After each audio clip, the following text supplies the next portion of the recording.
Halo guys, selamat datang di YouTube channel gue. Kenalin, nama gue Michael. Nah, di YouTube channel ini gue suka banget bahas tentang fitness dan diet. Jadi buat lo yang suka tentang fitness, pengen belajar tentang fitness, pengen turunin atau naikin berat badan, bisa subscribe channel gue. Karena gue suka banget bahas tentang fitness dan diet, baik di media sosial gue, TikTok, Instagram, maupun di YouTube. Nah, pada topik pembahasan kali ini gue pengen bahas kira-kira bisa gak sih seseorang naikin massa otot dan turunin massa lemak di saat yang bersamaan. Tonton video ini sampai habis ya teman-teman. Jadi kalau misalkan kita lagi ngomongin tentang naikin massa otot, pasti orang bakal nyaranin buat yang namanya berada di kalori surplus, yaitu kita kelebihan kalori.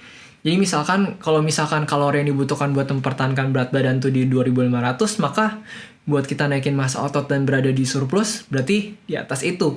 Dan sebaliknya, kalau misalkan kita pengen turunin berat badan dan turunin massa lemak, kita harus makan di lebih rendah dari kalori maintenance-nya itu. Nah, biasanya kalau misalkan kita lagi di kalori surplus, kita itu naikin massa otot, tapi massa lemak kita juga naik. Sedangkan di defisit, biasanya ketika kita turunin massa lemak kita, massa otot kita juga ikut menyusut. Nah, jadi gimana dong bro? Kan kata lu bisa naikin massa otot sama turun massa lemak di saat yang bersamaan. Nah, ada beberapa faktor yang memungkinkan kita berpotensi buat mengalami keduanya. Beberapa faktor tersebut adalah jika teman-teman adalah seorang fitness pemula. Pemula itu gimana teman-teman? Gimana tuh bro? Contohnya, fitness pemula didefinisikan pemula bukan karena dia udah latihan 2 tahun, 3 tahun. Tapi ketika dia udah latihan secara benar selama 1 tahun penuh, latihan secara benar ya, secara benar, nutrisi benar, istirahat benar, itu mengalami yang namanya newbie gains, di mana otot masih sangat sensitif untuk berkembang. Jadi perkembangan massa otot itu di atas rata-rata. Ingat, tahun pertama perkembangan massa otot tuh kayak roket. Jadi buat lu yang benar-benar kurus kayak tiang pun bakal bertambah ototnya. Dan biasanya itu tahun pertama itu bakal paling kelihatan perubahannya ketimbang tahun-tahun selanjutnya, karena bakal progresnya bakal lebih pelan. Makanya kalau teman-teman lihat yang udah nge-gym 1 tahun sampai 5 tahun itu progresnya kenceng, abis itu melambat. Nah, itu karena kayak gitu, karena awalnya emang selalu cepat perkembangan massa otot. Nah, itu sangat memungkinkan buat yang namanya body recomposition. Yang kedua, kalau teman-teman adalah orang yang obesitas tuh gimana sih bro contohnya? Yang punya massa lemak kira-kira di atas 20%. Jadi teman-teman kayak berlemak banget kan. Nah, teman-teman tuh punya cukup cadangan energi di mana bisa melindungi teman-teman dari kemungkinan penyusutan massa otot. Beda tuh sama orang yang badannya udah kering banget, ngarep pengen naikin massa otot dan turunin massa lemak. Mimpi dia. Jadi buat teman-teman yang obesitas, teman-teman bisa melakukannya di kalori defisit sama seperti teman-teman pemula. Masih bisa naikin massa otot di kalori defisit. Nah, yang ketiga adalah teman-teman sebelumnya udah pernah nge-gym. Contoh aja lah.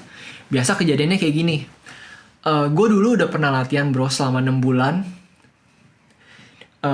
di Jakarta. Abis itu gue harus ada project misalkan di daerah mana yang di sana alat gymnya itu nggak mencukupi, jadi gue harus pakai body weight, tapi kadang jadi males, akhirnya gue nggak latihan.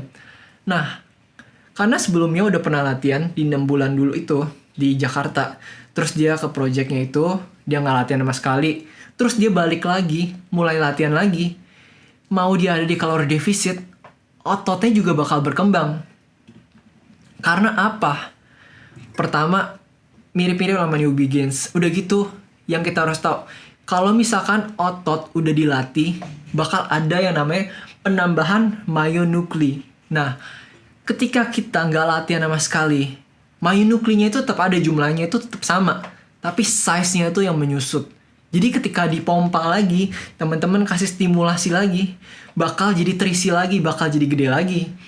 Seolah-olah kan ototnya menyusut sampai kecil banget kan, padahal sebenarnya jumlah myonucleinya itu, prosesnya itu udah dilewatin dan di skip sama orang yang udah pernah latihan. Makanya orang yang udah pernah latihan terus latihan lagi kayaknya bisa ya massa lemaknya turun tapi massa ototnya naik. Nah, kejadiannya kayak gitu. Nah, buat yang keempat, aku nggak saranin, tapi ini bisa terjadi ketika teman-teman menggunakan yang namanya steroid. Nah, steroid itu sebenarnya di Indonesia aku nggak tahu ya dilarang atau enggak ya. Cuman aku juga nggak nyaranin teman-teman pakai steroid. Cuman biasanya steroid itu digunakan oleh orang-orang yang emang bener-bener kompetitif di bidang binaraga karena mereka pengen mendapatkan fisik terbaik mereka. Jadi ini bukan soal salah benar, ini soal apa namanya pilihan sih. Jadi kalau teman-teman mau kompetitif, mau bersaing sama atlet-atlet tingkat atas, biasanya akan menggunakan yang namanya steroid. Dimana dengan penggunaan steroid teman-teman bakal bisa naikin massa otot meskipun teman-teman lagi berada di kalori defisit. Makanya ada yang orang makin kering tapi makin gede aja badannya, makin bertambah berat badannya tapi makin kering. Sebagai natural itu sungguh sangat sulit terjadi, tapi ketika Anda menggunakan steroid itu sangat-sangat gampang terjadi. Tapi ingat, mereka latihannya tuh keras, jadi teman-teman jangan menghina orang-orang yang pakai steroid. Tapi teman-teman juga aku nggak saranin pakai steroid karena pertama itu mengorbankan kesehatan teman-teman, terus juga itu harus punya komitmen dan juga harus keluar duit yang banyak. Jadi aku nggak saranin cara yang keempat. Tapi kalau teman-teman berada pada 3 yang tadi yang aku sebutin, itu teman-teman bisa yang namanya naikin massa otot dan turunin massa lemak di saat yang bersamaan. Oke, jadi gitu teman-teman. Kalau teman-teman suka sama video seperti ini, jangan lupa klik like, share, dan komen. See you on the next video.